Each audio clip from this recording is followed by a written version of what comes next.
Picture Britain in 1965. The M1 is still a novelty.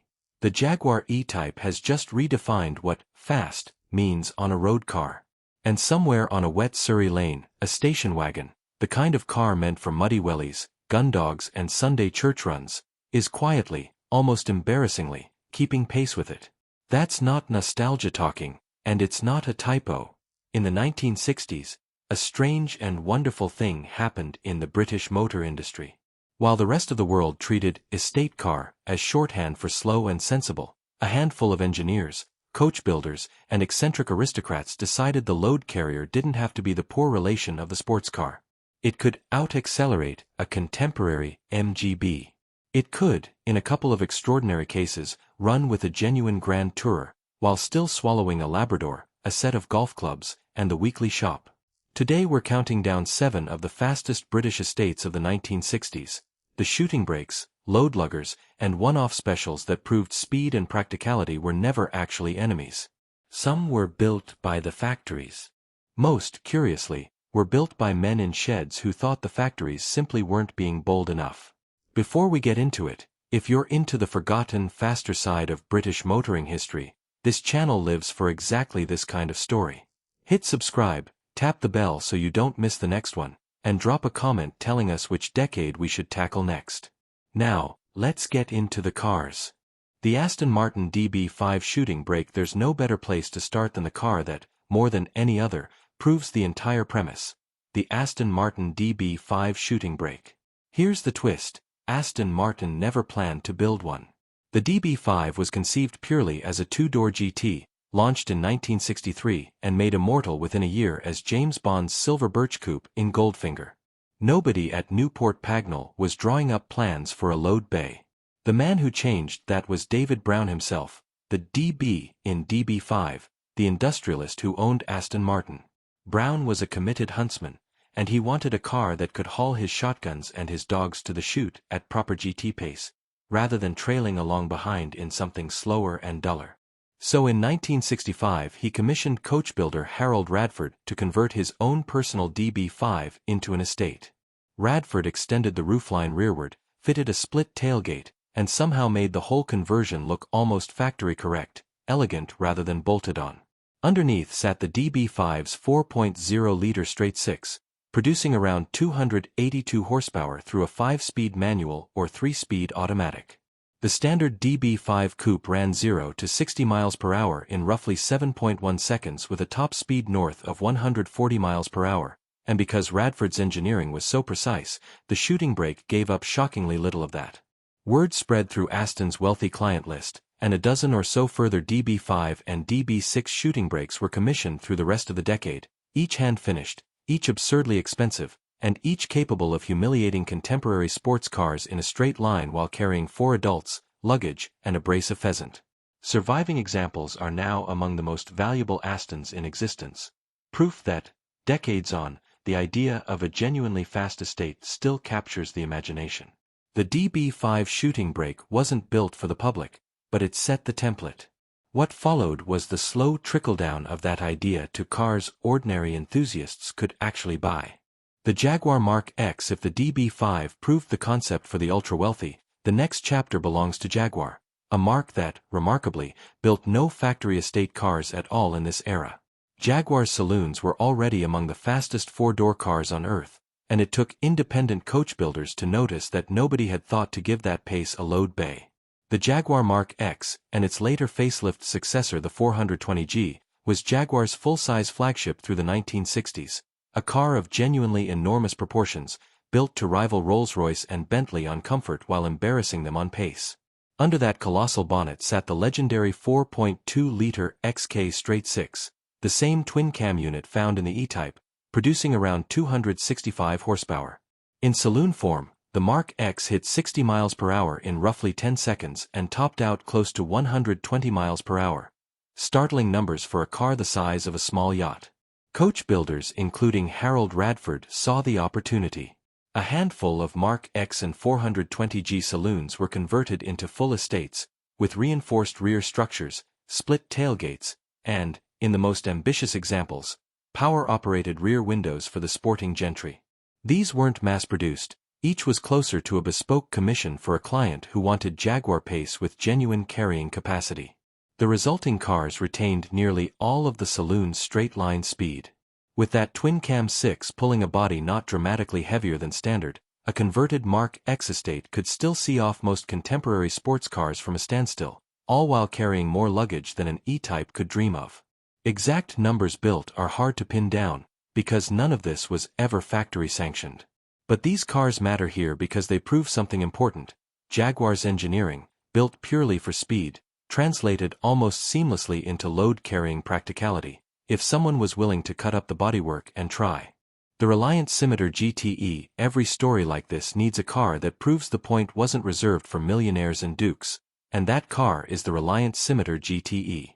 Launched in 1968, the GTE, Grand Tourer Estate, took Reliant's existing Scimitar SE4 sports coupe, already respected for its pace, and reshaped it with a dramatic, glass-heavy hatchback rear end designed by Ogle Design's Tom Caron. It looked nothing like a traditional estate. It looked like a sports car that happened to have a boot big enough for a week's shopping, because that's essentially what it was. Under the fiberglass bonnet sat Ford's 3.0-liter Essex V6, the same engine family found in performance Fords of the era, producing around 138 horsepower. Period road tests recorded 0 to 60 miles per hour in approximately 9.6 seconds and a genuine top speed around 117 miles per hour. Those weren't just respectable numbers for an estate, they matched or beat several dedicated sports cars sold at the same time, while the GTE could swallow a full suitcase, a dog crate, and still leave room in the boot. The car's reputation was cemented in the most British way imaginable.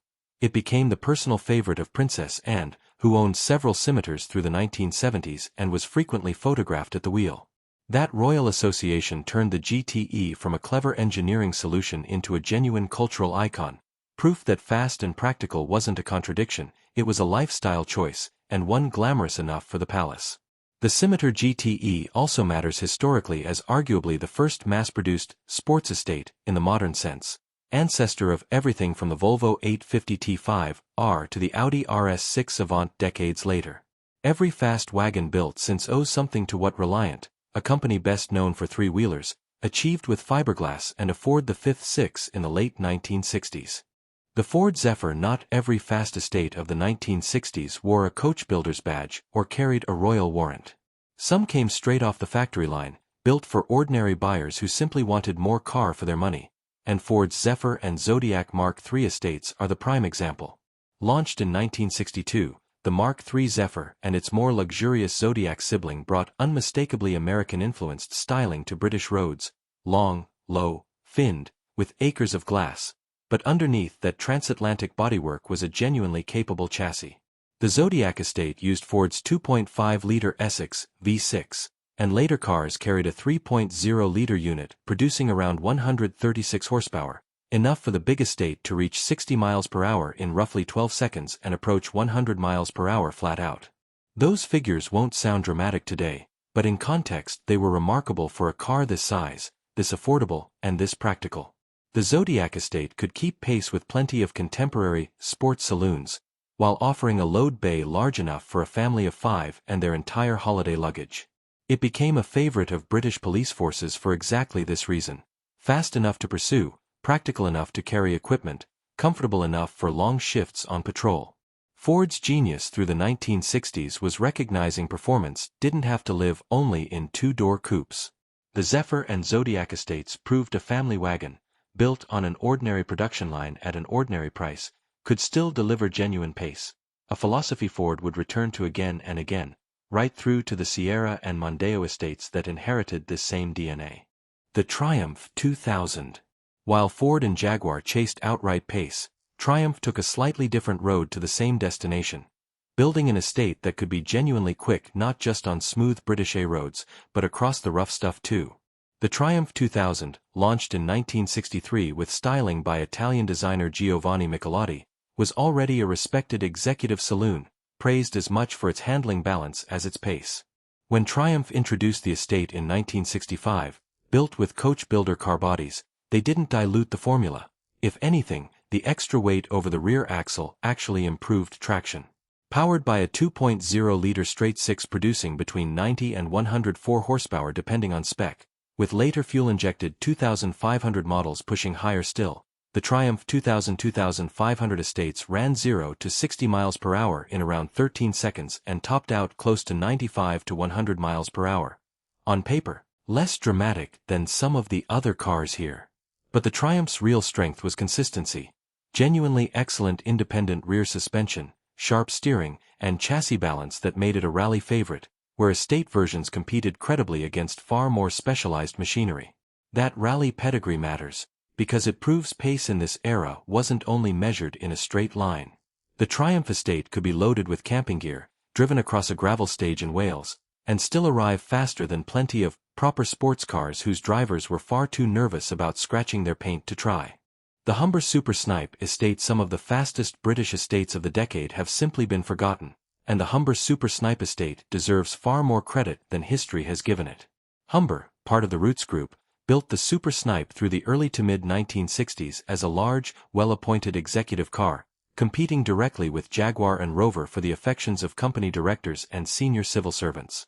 The estate version, built with coachbuilders including Harold Radford, yes, the same Radford behind the Aston Martin conversions, offered the same imposing presence in load-carrying form. Under the bonnet sat a 2.97-liter straight-six, later enlarged, producing around 128 horsepower, enough to send this substantial estate to 60 miles per hour in roughly 15 seconds, with a top speed around 96 miles per hour. Those numbers won't top anything else on this list, but context matters. The Super Snipe Estate weighed close to 1,700 kilograms, was built with genuine luxury fittings, and still out-accelerated the vast majority of contemporary family estates by a comfortable margin, all with a ride quality closer to a limousine than a wagon.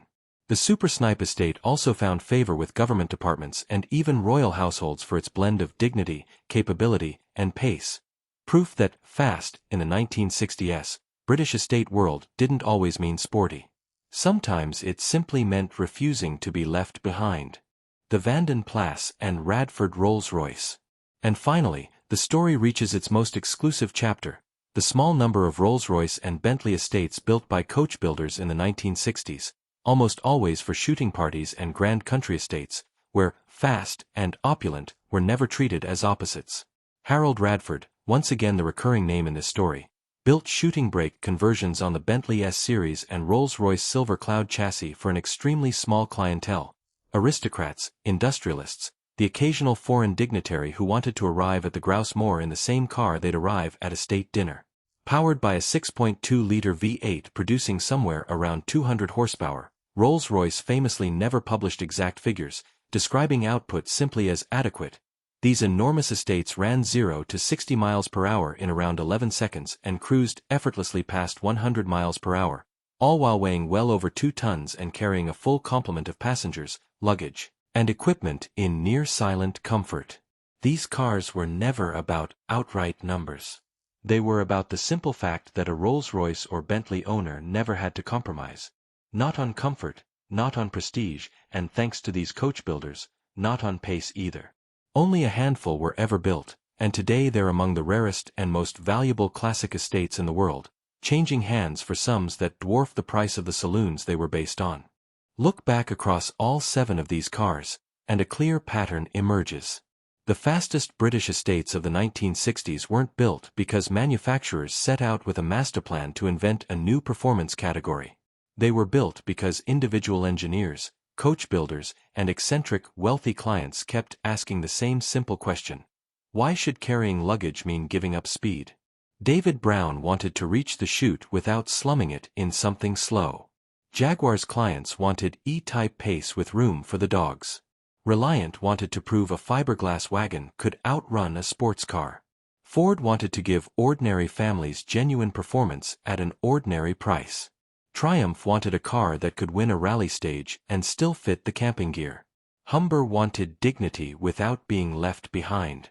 And a handful of Rolls-Royce and Bentley owners simply refused to accept that luxury and pace were mutually exclusive. Together, these cars quietly rewrote what an estate car could be, decades before performance wagon became a marketing category in its own right, long before Audi's RS lineup, Volvo's T5 RS, or Mercedes-AMG estates ever existed. The blueprint was drawn in Britain, in the 1960s, by people who simply refused to accept that fast and practical couldn't be the same car. So next time a slow, sensible, wood-paneled station wagon rolls past, spare a thought for its wilder British ancestors. 60 years ago, some of them could have left a sports car standing at the lights, with the weekly shopping still safely in the boot. Visual, final hero shot, the Aston Martin DB5 shooting brake, engine note rising, fading to black. Narrator, VO. That's the story of the fastest British estates of the 1960s. If you enjoyed the ride, let us know in the comments which of these 7 you'd choose to drive. Hit subscribe for more deep dives into the forgotten performance legends of British motoring, and we'll see you in the next one.